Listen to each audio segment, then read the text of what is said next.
Sebuah video membuat para netizen terbawa perasaan.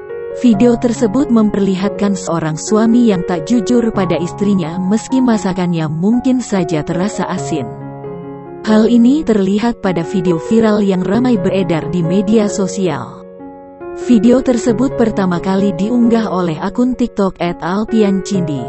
Pada video berdurasi 35 detik itu, memperlihatkan seorang istri tengah merekam dirinya sendiri. Ia mengambil garam hampir setengah sendok. Ia lalu mencampurkan garam dalam sendok tersebut dengan kuah sayuran. Lalu, dipanggillah sang suami untuk mencicipi masakannya.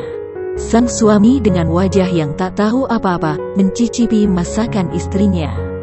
Tak disangka, meski awalnya wajahnya terlihat mengkerut karena rasa asin, ia malah berbohong dan mengatakan bahwa masakan istrinya enak dan mantap.